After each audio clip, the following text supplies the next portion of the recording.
This next young lady coming to the stage, super hilarious, knows a shit ton about Star Wars and Star Trek. Please put your hands together for the very funny Klee Wiggins.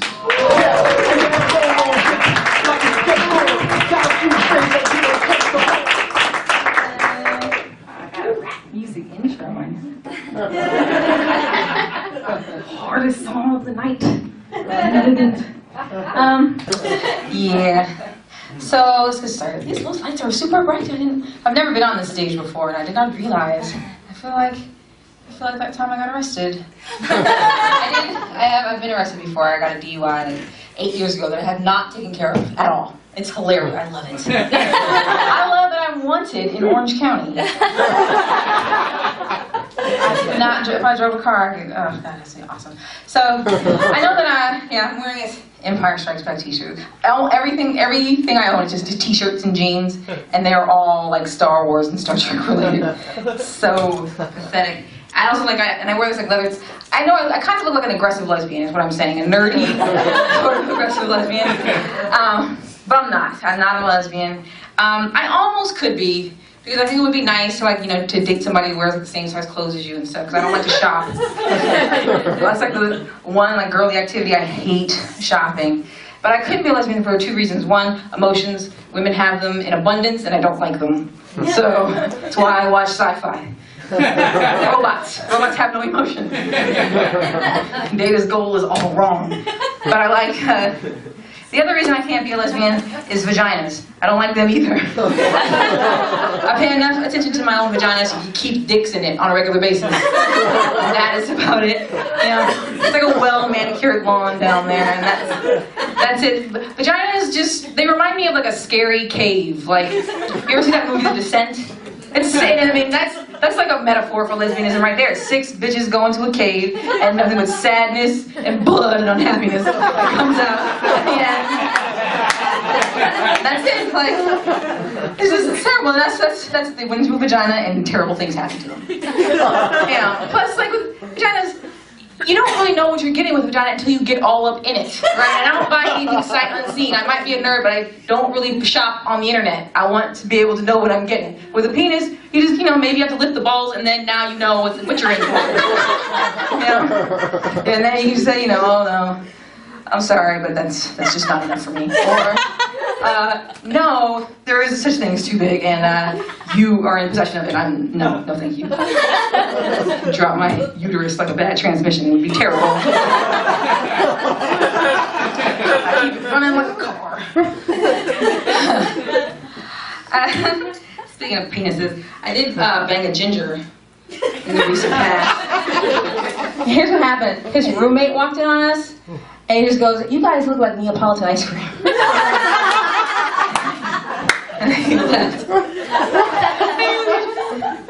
We looked at him, oh yeah, we kind of do look like Neapolitan. No, it's ice cream. I actually don't like sweets. I don't really like sweets. The only time I ever really eat sweets of any kind, like I hate chocolate, but my lady time, sometimes I crave it anyway. So I eat Nutella, and I discovered a thing a couple weeks ago where I take Honey Nut Cheerios, and I dip them one by one into a jar of Nutella with a pair of tweezers in it. It's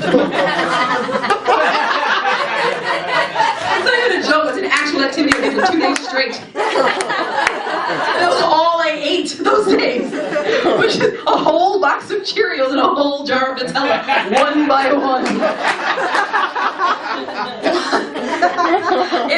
It sounds pathetic, but it was actually awesome. It was actually like I had to stock up for my next period in a couple of weeks. And I gotta get a new jar of Nutella and another box of Cheerios. And a brand new pair of tweezers. Luckily, I live right around the corner from a CVS pharmacy. Oh my gosh. And the other thing about vaginas, the other thing that comes out of them is babies. And I'm not a fan of babies either. That's where I could be a lesbian, because no chance of babies with a lesbian. If you didn't know, with a lady. It's too lady, you can't get in. But babies, I mean, they're, as individuals, they're cute, most of them. But some of them are jackasses. Like my cousin, she's got 2 kids, and I spent the summer with her. And her youngest kid at the time was like 18 months. And this little son of a bitch, or daughter of a bitch, because it was a bitch, would come to my room room at like 4 in the morning and take her diaper off after she'd been shitting in it all night and put it on my bed and then suddenly wake me up just enough so I would roll over onto her shitty diaper and then run out of the room screaming, laughing like it was 4:30 in the morning. That's why I wish babies were made of like rubber or some sort of vinyl or bouncy rubbery material. Just up until they're like 3, you could just pump them whenever they do stupid shit like that. She would flip out of her crib like she was in prison break or something. Killing me right now. I had to watch them, the kids, a few times, and the kid. Fucking babies. They're alright. Like my brother has 3 kids. And his middle son, who I actually kind of like, he's also an asshole. But he's becoming like, he's older now, so like his asshole now, like it's cute because he's got the vocabulary to like just execute his like jerkiness.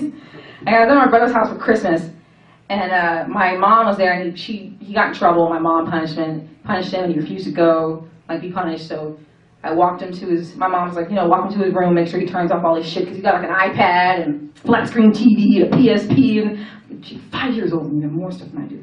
But,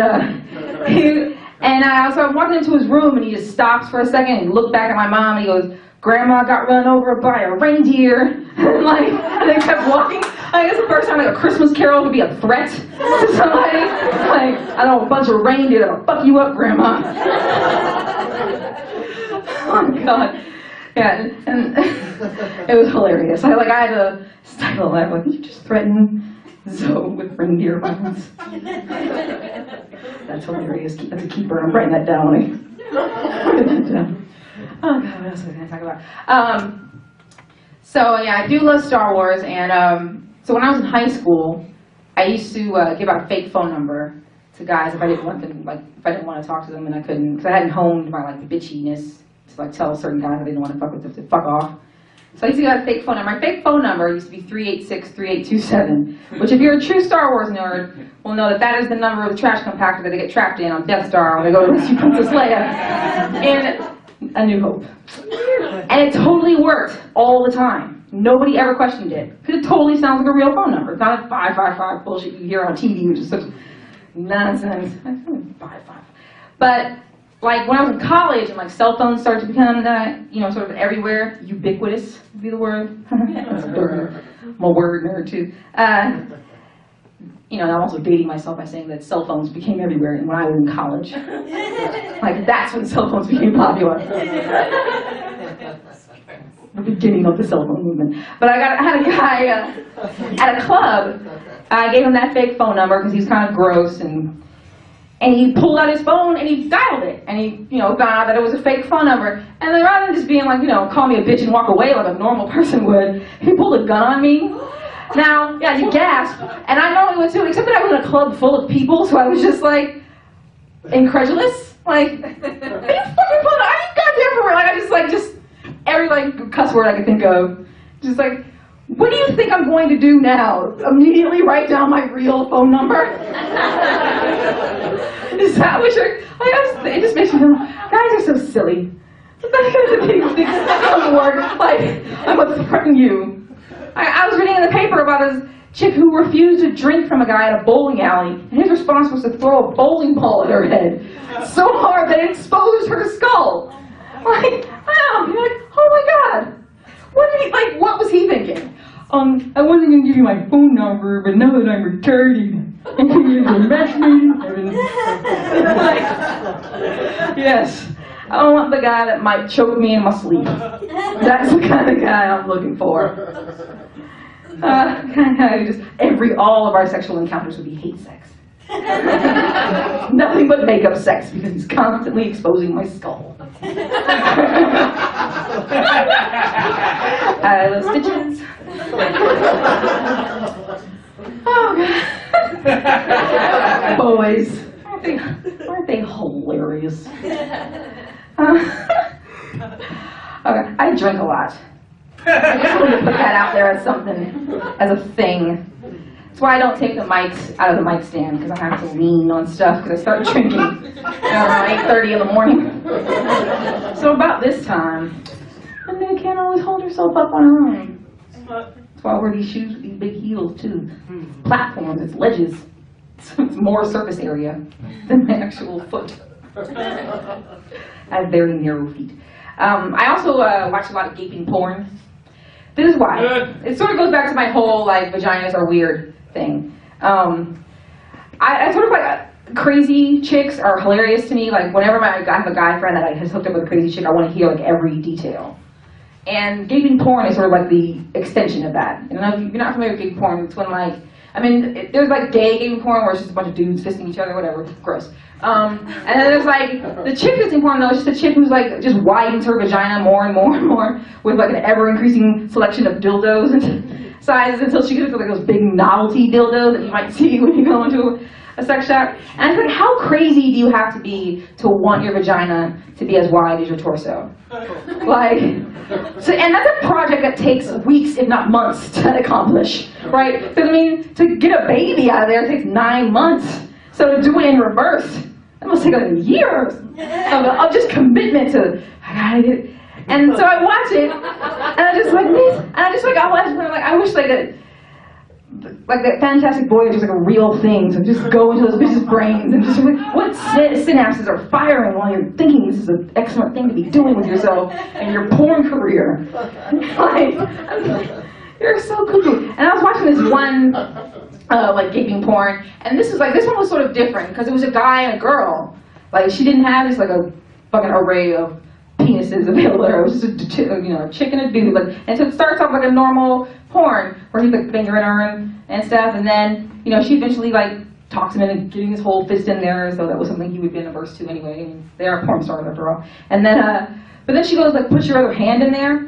Right? Just creepy. But he wasn't double fisting her with me, oh god, but he was like this, like he was gonna dive down in her time. He's gonna do the triple lindy.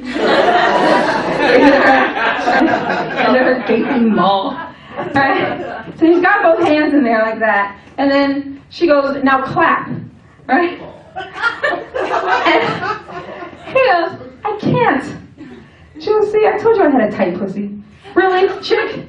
That's your cutoff of the tightness of your vagina, of your pussy. He can't give you a round of applause inside of your vagina. He can't give it up for Cleveland inside your baby shoot. That's it. Really? Alright, if you say so. That's fine. Stupid, but it's fine. Oh gosh.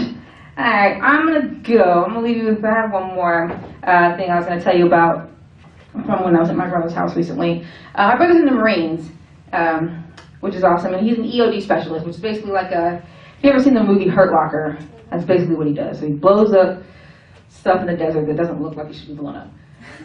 Which is fine, he's a hero, heroic, awesome.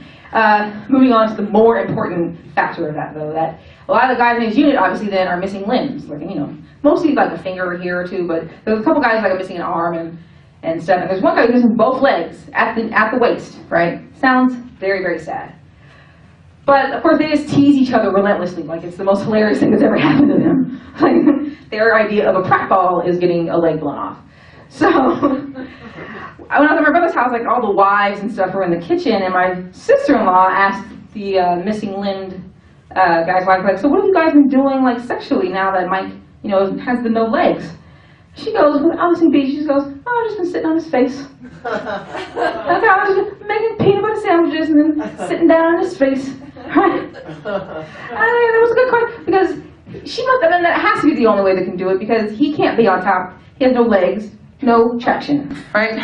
No, and she can't be on top, because it was just one good, like, thrust down, and he was go squirting out the back of her like a bar of wet soap, right? Let me give you the visual of this, though, is that his wife and Janice is a big lady, like your Cameron Manheim or your Monique, right? And he's a tiny dude, like probably like Ron's size, right? Picture Cameron Manheim sitting on Ron's face. That's why Marines have the best training in the world, because he must have to hold his breath for like 15 or 20 minutes at a time. Oh, you keep that bitch satisfied. Oh, just to work his way up there is a good 3.5 minutes. Nope. Didn't. Alright, I'm gonna go. Thank you very much. Thanks, Ron. Give it up for Klee.